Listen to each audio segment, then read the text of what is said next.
Hi, I'm Mike Alvarez. I'm a PhD candidate here in the Department of Communication at UMass Amherst, and I am days away from defending my dissertation, which is titled The Suicidal Self in Cyberspace, Co-Creating Meaning and Community Through Online Discourse.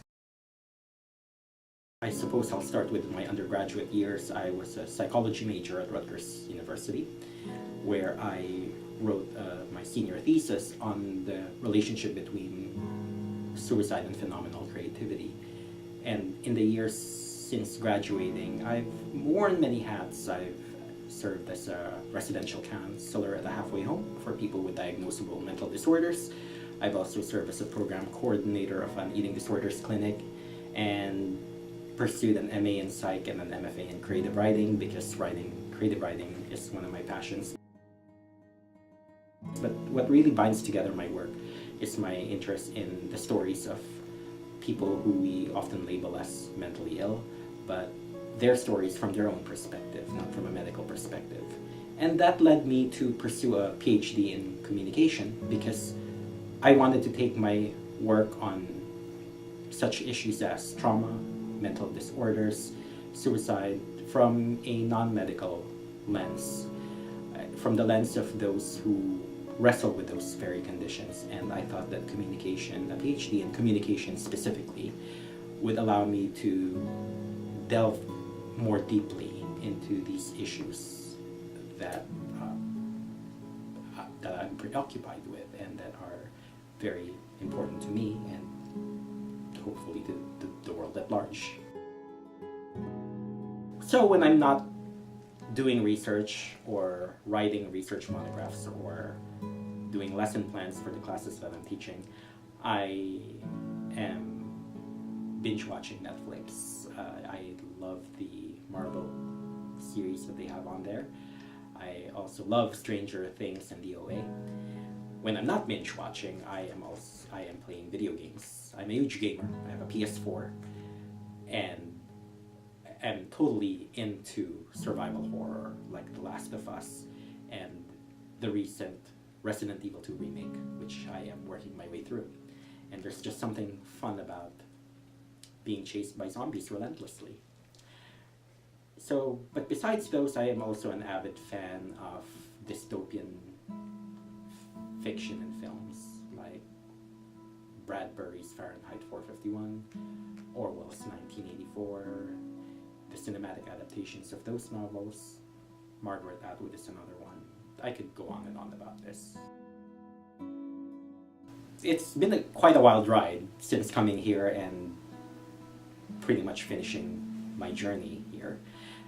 And I've met many great people, specifically colleagues with whom I can commiserate about the graduate student experience. Great mentors who have allowed me to take my work in totally unexpected directions, but then again, that was the intention of coming here, is to be surprised by the avenues that this discipline will open up for me and my work. And also teaching. I have to say something about teaching because it's one of those things that really surprised me in terms of how much I enjoyed it. I did not start teaching until several years into my time here in the department, and my very first experience teaching here was a film studies class, Comm 140, Intro to Film Studies, and I was a very nervous instructor, but it ended up being a blast. So, and the teaching experiences that came after that surprised me in many different ways as well, but all of them have in common the fact that they were just absolutely a blast, and in the process I learned much about myself as a person and that I am actually a pretty capable teacher. I came in here to be a researcher, not necessarily with any intention of becoming an educator, but it taught me the importance of being an influence in the lives of students as well, and to pay it forward because I've been the beneficiary of great mentorship in the past. I hope that the research that I do from this point onward, and the research that I did during my time here will allow us to rethink what the experiences of stigmatized populations like the mentally ill or suicidal persons, what their experiences mean to them from their own point of view, as opposed to imposing our own criteria of truth and rationality. And I believe that in valuing people's own terms and meanings and the meanings that they attach to their own subjective and cultural experiences, I think it's a great step. Well, it's a starting step point, but it's a good step towards being able, for example, to remediate treatment of mentally ill persons, for example, and to making them feel understood in a world that is too quick to put labels onto people's experiences.